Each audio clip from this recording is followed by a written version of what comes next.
história do Brasil, alguém foi tão perseguido quanto tu. Se você concorda com tudo que está acontecendo, daqui a 10 anos, quando você for ler os livros de história dos teus filhos, vão para lá. E você vai dizer, eu apoiei o golpe do Brasil. Entendeu? Então tu tem que pensar muito bem no que está acontecendo. Esquece esse papo de corrupção, que isso é só propaganda para otário.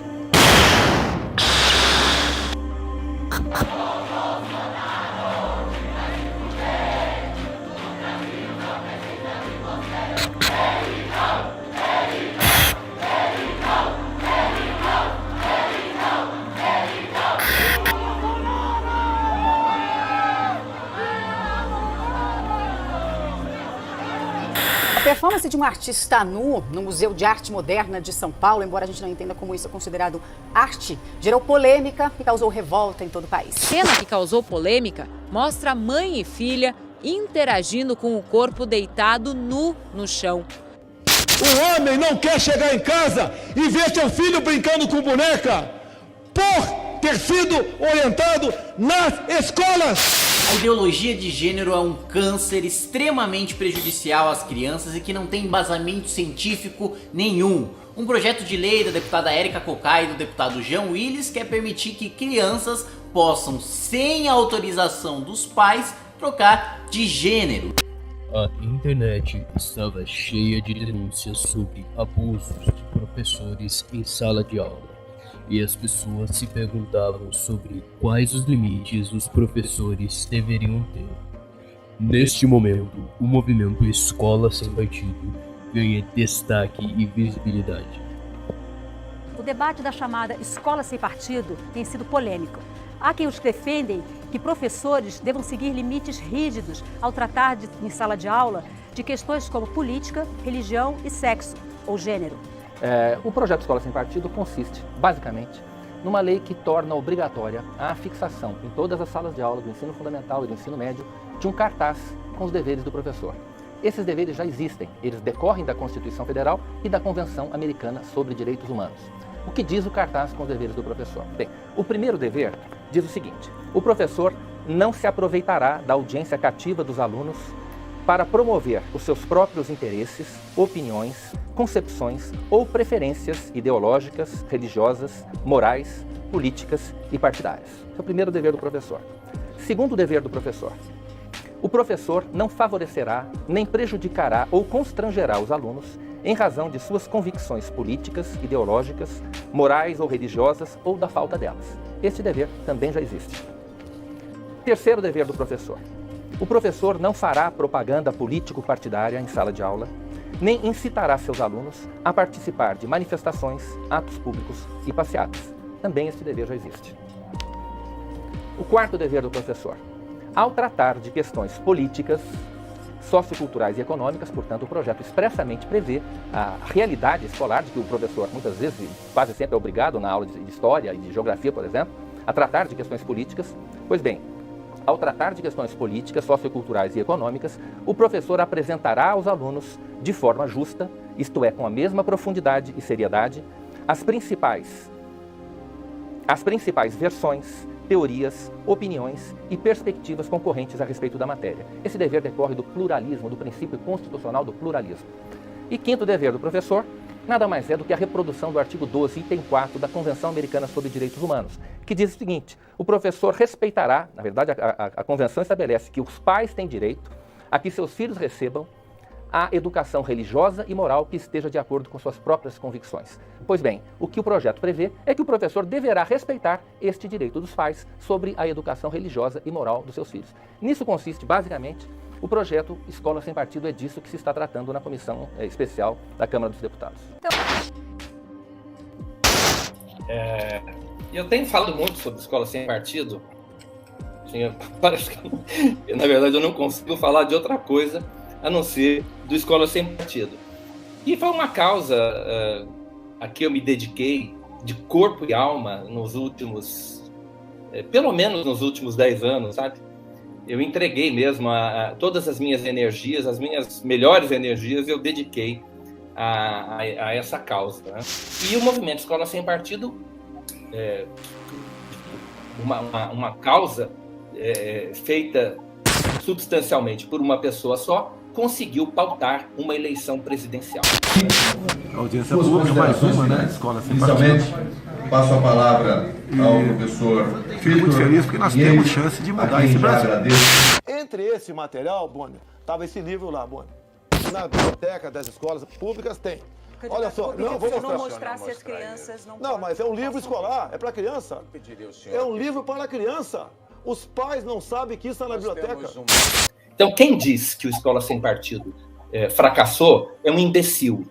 Logo depois das eleições presidenciais, num evento do PT, Zé Dirceu estava lançando um livro em Belo Horizonte, ele se referiu ao Escola Sem Partido como a pior ameaça que nós vamos viver. Nós do PT, nós da esquerda. Nós temos que assumir que somos de esquerda, os que somos a pior ameaça que nós vamos viver é a Escola Sem Partido. A pior ameaça que nós vamos viver é a Escola Sem Partido. E tanto o movimento quanto o projeto de lei, ou os projetos de lei, acabaram. Acabaram e não tem... Na verdade, tudo acabou. As páginas também acabaram.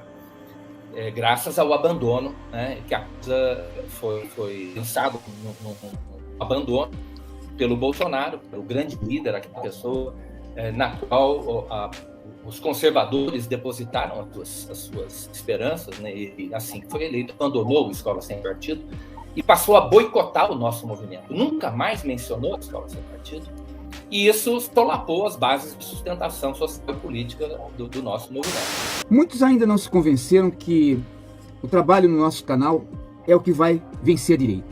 Pode comemorar, gente. Quer abrir um vinho hoje à tarde? Vamos abrir. Por quê? O Escola Sem Partido, a organização Escola Sem Partido, fechou as portas. O advogado e procurador paulista Miguel Najib. Advogado. Mais um desses caras que a OAB já deveria ter tirado a carteirinha. Um vagabundo, que não sabe lei, que não sabe o direito. Fundou a Escola Sem Partido, que é ilegal. Que as atividades do Escola Sem Partido estão suspensas a partir de 1º de agosto. Por absoluta falta de apoio.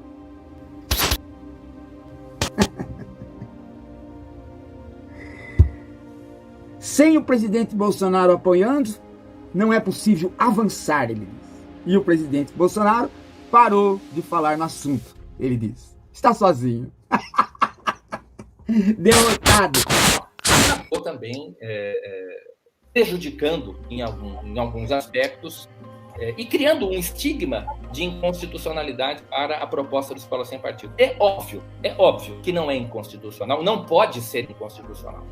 Se a proposta da Escola Sem Partido fosse inconstitucional, como decidiu esse Supremo Tribunal Federal que está aí, né, o professor poderia fazer tudo em sala de aula e ninguém poderia reclamar. O professor nem precisaria dar aula.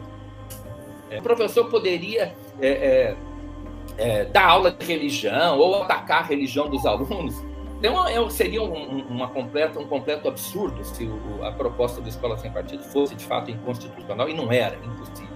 Esse é o estado em que nós nos encontramos hoje, né? Nós não temos mais um movimento, o movimento sumiu, desapareceu, e nada me faz ver que ele possa um dia renascer, que o movimento possa renascer. A única coisa que eu acho que pode renascer é o trabalho de denúncias que era feito nas redes sociais, né? Eu sou transexual, mas eu sou uma mulher trans ou um homem trans? Uma mulher trans.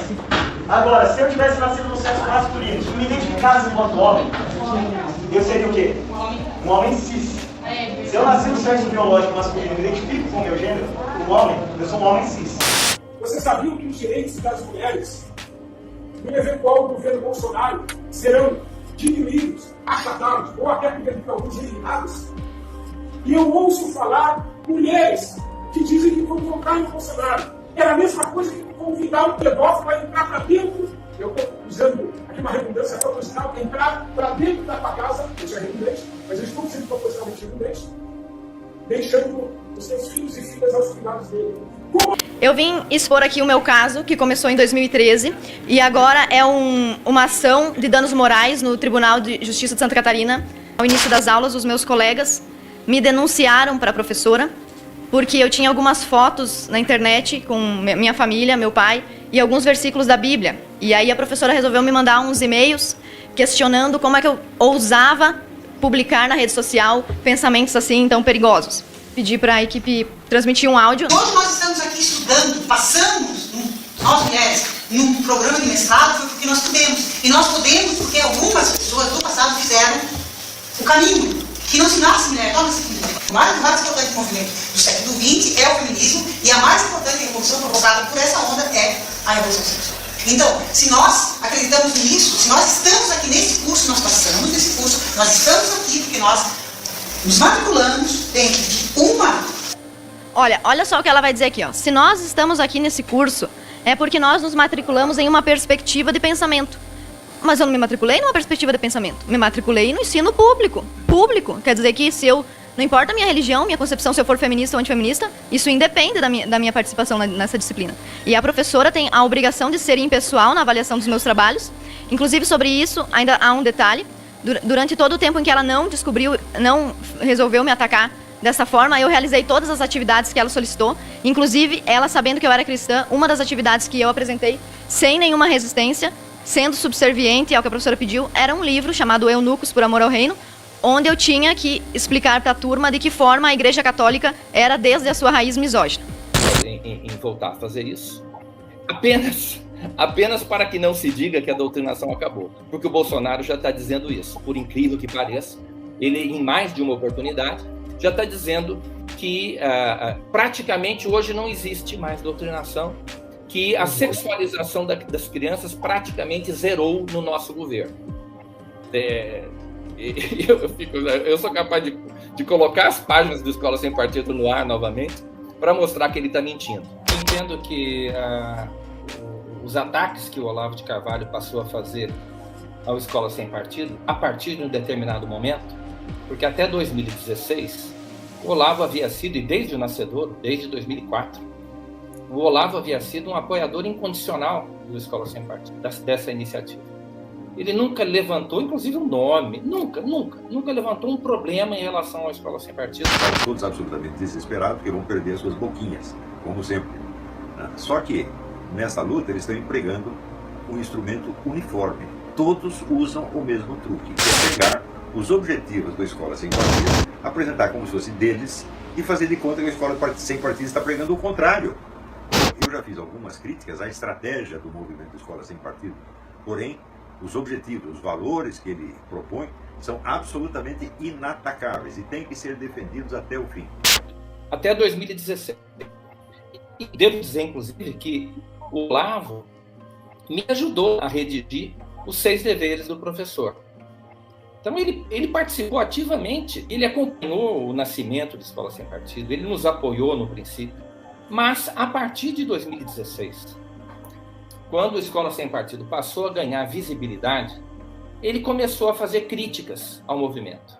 Fazer críticas às iniciativas. Críticas que ele nunca havia feito. 12 anos de movimento Escola Sem Partido, e ele nunca havia feito uma única crítica. A partir de 2016, quando o Escola Sem Partido entra em evidência e ganha visibilidade, ele começa a nos atacar sistematicamente. Tão logo o pessoal direitista, conservador cristão tomou consciência de que existia o problema, decidiram a solução mágica, um projeto de lei. Ora, pelo amor de Deus, não se lança um projeto de lei, tá certo? Para resolver um problema que a maioria nem conhece e que os maiores interessados vão negar que exista. É sinal que você levante contra isso, já é interpretado como um retorno da ditadura e você cria uma situação de pânico. E então, aqueles mesmos que são os culpados da situação opressiva criada nas universidades, eles passam a posar de vítimas de uma perseguição. Quem foi que nos ajudou a fazer? Foi você, turminha da Escola Sem Partido. Vocês não entendem coisa nenhuma de combate cultural. E eu, que estudo o assunto há 50 anos, tento lhes oferecer uma ajuda, uma orientação, e vocês passam por cima e insistem no erro. Agora, há mais de 2 anos atrás, eu disse, Escola Sem Partido não faz sentido. Escola Sem Partido não faz sentido. Vocês querem saber? A turma comunista quis implantar isso aqui nos Estados Unidos no rádio. E os conservadores, justamente, com plena justiça, combateram. Não se vence uma corrente cultural com projeto de lei. Isto é infantil, isto é pueril. Não se faz isto. E se vocês conseguirem impor esse projeto de lei, vocês vão provocar uma justa revolta que já estão provocando. Pessoas que são conservadoras, liberais, etc., estão contra, porque outro dia mesmo estava o Carlos Andreas dizendo, agora querem instituir o regime da deduduragem, né? Porque estão instigando os alunos. Note bem, uma coisa é o sujeito se queixar de que foi objeto de discriminação, foi vítima de discriminação. Outra coisa é ele denunciar que o professor está fazendo doutrinação. No primeiro caso, ele está defendendo o direito dele. No segundo, ele está sendo dedudu mesmo. E tem que ser defendidos até o fim. Porque só quando o movimento ficou famoso e estava recebendo toda a artilharia da esquerda. Hoje vamos falar sobre a suposta escravidão que teria ocorrido no Brasil no século XIX. Mas por que suposta? Porque há controvérsias. Há quem prefira chamar de mão de obra gratuita, né? Eu não vou usar escravidão, senão eu vou estar falando contra. E eu sou professora, eu não tô aqui pra tomar partido de nada, né? Mas, professora, escravidão não foi um processo cruel? Olha, Marquinhos, muitos diriam que sim, né? Mas eu não tô aqui pra doutrinar ninguém. Miguel disse que o Enzo batia na bola feito uma chola. E o Enzo disse que a puta da mãe dele não reclamava quando ele batia na bunda dela. Aí os ânimos se exaltaram e eles marcaram 5 minutinhos na porrada sem perder a amizade. Eu achei sussa. Ah, você achou sussa? E ninguém fez nada? Ficou todo mundo olhando? Alguém tem que fazer alguma coisa, gente? Ah, não, minha senhora. A senhora não entendeu. Essa escola, ela não toma partido. Não toma partido. O que está em jogo aqui é justamente a liberdade de pensamento. É óbvio que escola não tem que ter partido, mas também não pode ter patrulha,